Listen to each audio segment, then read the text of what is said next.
I run a small animal foster home in East London, just a short walk from Victoria Park. Nothing fancy. A converted townhouse, a few cages, heat lamps, and shelves of medicine I'm technically not allowed to have without a license. I've fostered every kind of animal you can think of. Cats, dogs, rodents, reptiles, even the occasional pygmy hedgehog or exotic bird. You'll be surprised what people abandon in cardboard boxes by the bins. I remember it was about around 2:30 a.m. I heard a knock. Not the doorbell. A knock. Light, but deliberate. I peered through the frosted glass and saw nothing, but I opened the door just to be sure. At my feet was a wicker crate, not one of the cheap ones. This was old, reinforced with iron bands, and tied shut with thick black cord. No note, no person in sight. The street was empty. I could hear the sound of breathing coming from inside, wet and shuddery like a sick dog. I brought it in, of course. I should have called the RSPCA, but it's what I do. I take in strays, the sick, the dying, the impossible. I cut the cords. The crate door creaked open on its own. Inside, huddled in the shadows, was, I don't know. It had fur, but only in patches. Pale skin, almost translucent, stretched thin over twitchy limbs. Its eyes were enormous, black as ink, with no whites. Its mouth, when it opened, split far too wide, like an injury that never healed right. It didn't move toward me. It didn't growl, just watched. Silent. I named him Moth, not because it looked like one, but because it had the same fragile wrongness. You ever touch a moth's wing and feel how it disintegrates into powder? That's what its gaze felt like, soft and dry and wrong. The first thing I did was research. I needed to know what Moth was, but nothing matched his description. No living animal even came close. Was he a mutant? Some lab experiment that was rescued by a guilt-ridden scientist? A new species that was smuggled from some foreign land? What? For the first 2 days, Moth didn't eat. He just stayed in his crate, even when the door was left open. The other animals give the newcomer a wide berth, like he was the plague incarnate. Rodents, rabbits, sugar gliders, and even the resident ferret huddled in the corners of their enclosures. The cats hissed and spat if they got too close by accident, and the birds squawked and chirped frantically. Even Jackson, my beagle, whimpered constantly. He wouldn't even come into the same room. On day 3 I found one of my cats, Peanut, a sweet old ginger tom, stiff as a board behind the fridge. No wounds, eyes wide open, pupils blown. I thought it was just old age. It happens sometimes. I buried him under the old birch tree in my garden. That was his favourite place to nap. That night, I saw Moth standing in the hallway. The first time out of his crate. He was just standing, not moving. The light was flickering overhead, creating moments of pure darkness. Every time the light returned, he seemed a fraction closer. It was way too creepy. I locked him in the crate again, tied it shut. Moth didn't resist. The next morning, I woke up to find the cords shredded. It looked like it had been done from the inside. His crate was completely empty. Not only that, but 3 of my other animals were missing too. I searched high and low, but all 4 creatures had just vanished. They couldn't have escaped. The windows and doors were securely locked. They had just gone. I stared at their immaculately clean crates. It was like they had never been there in the first place. Like they never existed. I went outside and decided to check on Peanut's grave. He wasn't buried anymore. All that remained was his collar, soaked in something that looked too much like blood. I spent the day in total confusion.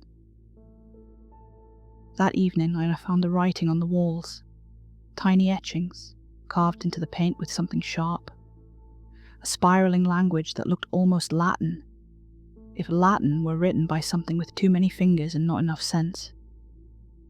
The words seemed to pulse if you stared too long. I tried to take photos, but my phone camera glitched every time I pointed it at the marks. I clicked frantically, but all I got was static. Or sometimes my face, staring back from the wrong angle. May 20th. Moth is still here. I catch glimpses. In reflections. In doorways.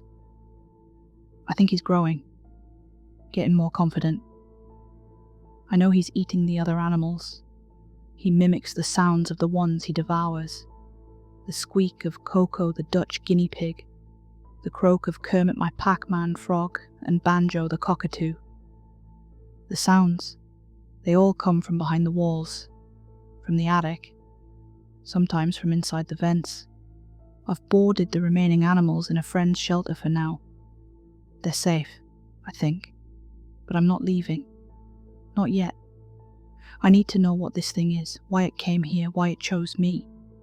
And maybe, if I'm honest, part of me wants to see what happens when it decides I'm next. May 21st. I haven't slept. Moth no longer hides. He walks freely through the house, silent, graceful in its grotesquerie. The floors don't creak under its weight, although he's much heavier now. His limbs are longer too. Maybe I'm imagining it. I don't know what I'm seeing. I tried to follow him last night. He drifted into the basement. I barely ever go down there. I use it to store feed and bedding. He stood facing the far wall for nearly 20 minutes, perfectly still. I stayed as silent as I could, just watching. Then, he raised his hand, placed it against the concrete wall, and it opened. Not physically. Nothing broke or crumbled, but it changed. The surface seemed to ripple, like the stone became liquid. I didn't go closer. I couldn't. My legs locked up. Moth never turned, but I think he knew I was there. This morning I found a new mark carved into the ceiling above my bed. A perfect circle filled with concentric rings. The outermost ones had little notches. Teeth? Stars? I don't know. When I reached up to touch it, it was warm. It pulsed under my fingers like a heartbeat. Oh, there's another thing. The mirrors. They don't work right anymore. My reflection lags, like a bad internet feed. Sometimes it moves, when I don't. Once, it smiled. I didn't. I covered every mirror in the house. I spoke to Dr. Lemieux, a clinical animal psychologist, an old friend who helped me in the past, multiple times. She didn't laugh. She just went quiet. Told me to burn the crate and leave the house. Said something about threshold entities and non-local parasites. I asked what she meant. She said, "They don't come from somewhere, they come from somewhen." I don't know what this means. I didn't tell her about the dreams. Last night, I dreamed I was underground, somewhere vast and black. I could hear breathing, not from one source, but many. Hundreds, thousands, all inhaling together. Moth was there, but not alone. Dozens of shapes just like him, hunched and watching. They whispered in a language that made my teeth ache. I woke up with bleeding gums. Still, I can't bring myself to leave. I check the cameras, even they now glitch. I make notes, diagrams. I've sketched Moth 27 times, each one more detailed than the last. Too detailed. Some of the sketches show things I haven't seen with my eyes. Things I'm not sure I should see. But here's the worst part. I think it's teaching me. I've started to understand the symbols. Not all of them, but some. like how the spiral always points to a location. How certain shapes mean entry, others mean sacrifice. And one, drawn on the inside of my front door this morning, it means welcome. May 24th. 3 days. No food, no water. I don't even feel the need anymore. My body feels distant, like a vehicle I'm driving from far away. I should be terrified. I think I was. But now I feel aligned. The house no longer groans or creaks. It hums. Faint, like a choir behind a wall, always just out of hearing. The marks are everywhere now. Floorboards, windowsills, the inside of my eyelids when I blink too long. I no longer need to sketch them. I remember them. Moth comes closer each night. He no longer hides. He walks through the rooms like he owns them. Sometimes I try to push back. I blocked the basement door with a bookshelf, nailed it shut, and laid salt across the threshold. At this point, I'm sure this little shit is a demon of some sort. That night, the entire house went silent. No creaks, no pipes. I thought maybe I'd won, or that Moth left the house, probably to go terrorize the neighborhood. But in the morning, the bookshelf was gone. Not knocked over, gone.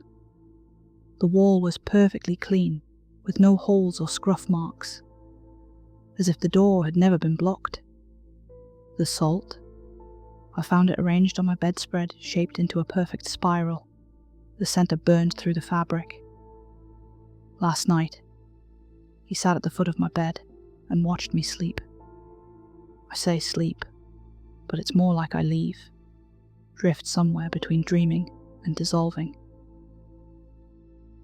I see a tower made of ribs, a river that flows upward. I stand beneath a red sky and speak languages with no vowels. They listen, the walls. I hear them whisper to me, not in words, in shapes, impressions. I don't know how else to describe it.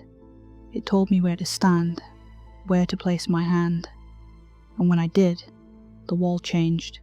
It softened, it breathed. I pulled away, but now my handprint is still there, pressed into the concrete like a trace fossil. I can't wash it off. I don't think I want to anymore. I dreamt of a place, the one beneath the earth, or maybe beyond it. A torn sky, towers made of bone. Moth was there, but he wasn't the only one.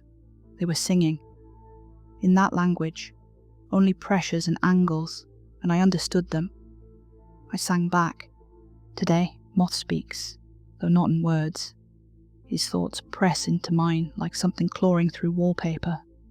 It wants me to open the wall. The place in basement. Not for it, for them. I think I will. I think I already have. Scotland Yard, Incident Report, Case number 2025-1428-LDN. Reporting Officer PCM Baines, badge number 4721. Date 27th May 2025. Location 142 Ashcombe Lane, Tower Hamlets, London E3. Time of arrival 0317 hours. CAD call logged 0259 hours. Call summary. 999 call received from Elaine Murthy, age 63, resident of 140 Ashcombe Lane. Caller reported inhuman sounds, chanting like a funeral but backwards. Concern for neighbour known locally as the Animal Lady, who runs a private animal foster service from her home. No prior history of disturbances recorded at this address. Initial observations. Front door found ajar, no visible signs of forced entry, all accessible windows locked from inside. Interior of property, dark, however, a low-frequency humming audible throughout. Origin undetermined. Upon entry, officers observed a shadowed figure moving at speed through the hallway and exiting via the open doorway. Efforts to identify or pursue the figure were unsuccessful. Interior condition.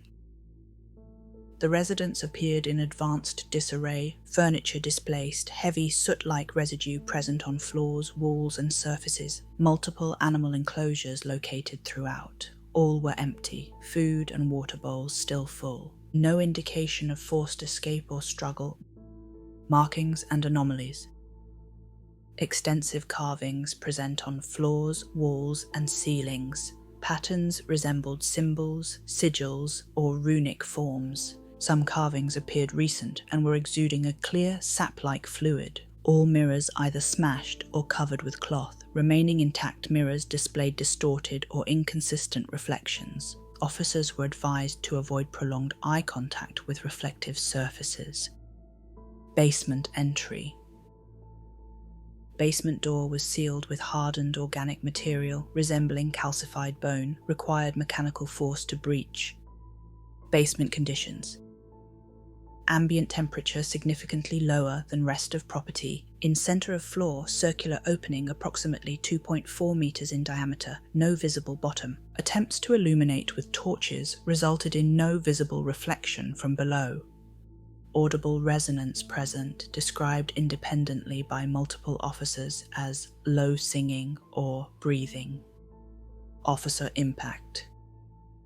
P.C.R. Dean experienced acute disorientation, nausea, and emotional distress while inside the basement, removed from scene and transported for medical evaluation. P.C. Dean later reported no recollection of the basement interior, MRI pending. Recovered items. A handwritten journal was located beneath the mattress in the second-floor bedroom. The final dated entry, 27th of May 2025, referenced an entity referred to as Moth, ritualistic symbols matching those found within the property, a location identified only as the threshold. Full document submitted into evidence. Unresolved findings. No human remains discovered within the property. No animals located living or deceased. Motion-activated basement camera, property of resident, recovered intact. Camera footage, final capture. Timestamp 0304 hours. Image depicts a humanoid figure with elongated limbs and a featureless face, positioned directly in front of the lens. Camera was stored inside a sealed evidence box at the time of capture. Image persists on all devices despite deletion attempts and has replicated across 3 separate hard drives. Actions taken. Scene secured and transferred to Section 9, Special Containment Division. Immediate neighbours advised to vacate for 72 hours pending environmental assessment. Report sealed under Directive A 13, Unexplained Phenomena. Internal note, confidential. Information later obtained indicates that the animals formerly housed at the property had been relocated to a friend's home due to a reportedly problematic animal. P.C. Baines has requested temporary leave following exposure to scene. Officer reports sleep disturbances, auditory hallucinations described as cat purring and whispers beneath floorboards, psychiatric referral pending. Final note, unsigned note found in Ashcombe basement. We are not doors. We are keys. And the house has already opened. Hi everyone, thanks for listening. That story was written by Huntalex from Reddit. If you enjoyed it, hit subscribe, like, and maybe join the membership so you can say I was here before she got weirdly famous. Perks include cool emojis, member badges, early access to videos and more. Oh, and I've lowered the top tier price right down to its minimum just in case anyone fancies an upgrade. You get everything from the first tier, plus merch discounts, member-only videos, and also have a story written about you if you stay for 3 months. Which would be a pretty cool thing to tell your friends, right? Yes, it would. Don't lie. A massive shout out to my members.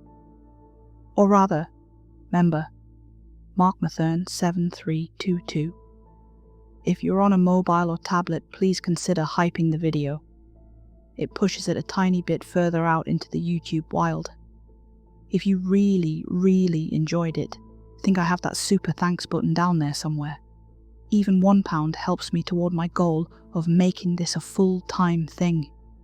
Then I can just have one full-time thing instead of my day job and this full-time. I'm here a lot. Good night.